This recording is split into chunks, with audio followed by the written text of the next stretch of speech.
Welcome to another edition of our Love Local Business Initiative, where we are connecting with local business owners throughout Brandon to see how their business has been impacted by the COVID-19 pandemic that's hit our city and our country and the world.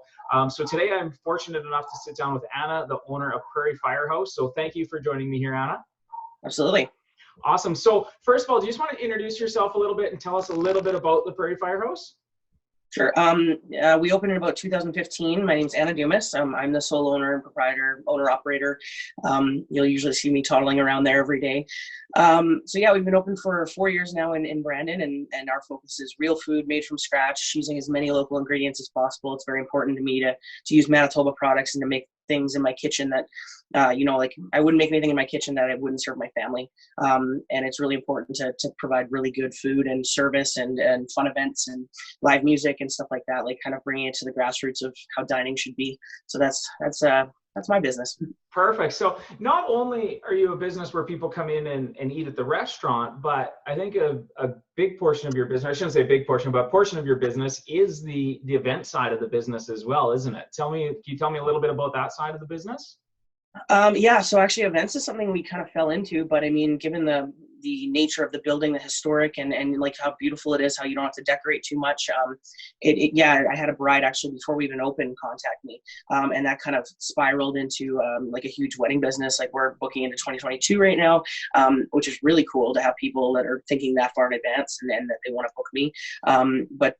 Yeah, it's been everything from, just birthday gatherings, retirement parties to weddings to catering off site. And there's some days in the summer where we've got 3 weddings in one day in 3 different towns, and we're having to execute that. It's a lot of fun, and you got to be on your toes. But it's happy, it's predictable business. It's really enjoyable to have people constantly celebrating in my space, which is quite an honor to me. So that's yeah.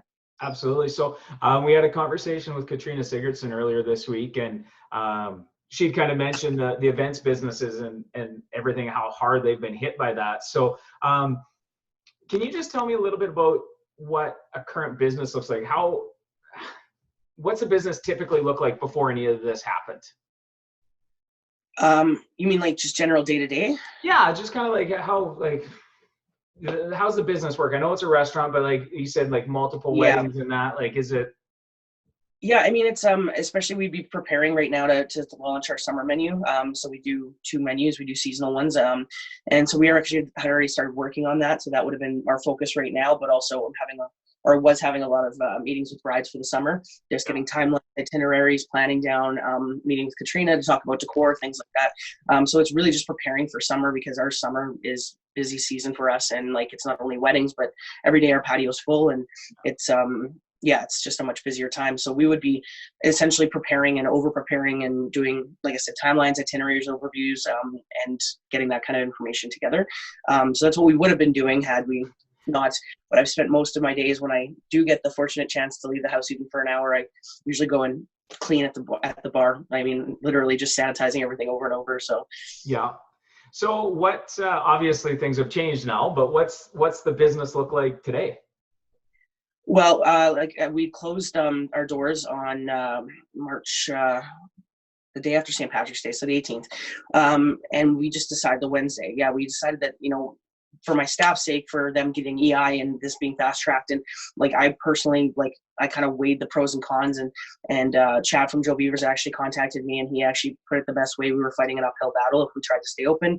There's no customers to serve. There's a lot of overhead and things like that. So keep what little money we can in our accounts to kind of make it through and keep that capital in there, and then lay off the employees so they get taken care of. But also public like safety. It's like I said, if I could regulate my staff and only have certain people working and knowing that they're self-isolating, then it's a safety measure. Like I wanted to make sure that I wasn't putting anyone in jeopardy, including myself. Like my husband and I have self-isolated for the past week since we closed the doors.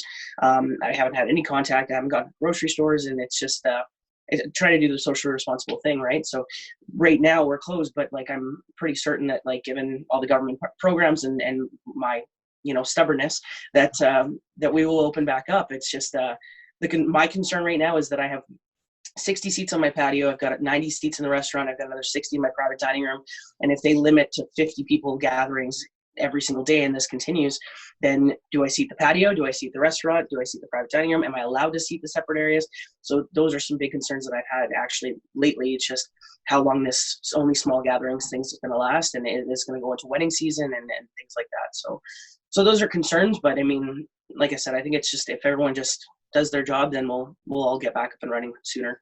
Well, that's kind of one of the conversations we had earlier with, well, actually another event planner, Stacey Gabriel, in that, where she was like, if everybody just kind of committed to doing what we need to do for a few weeks, hopefully this kind of plays its course and goes from there. But it's one of those great unknowns right now as to where everything is sitting, and we just kind of have to take it day by day right now. Yeah, literally.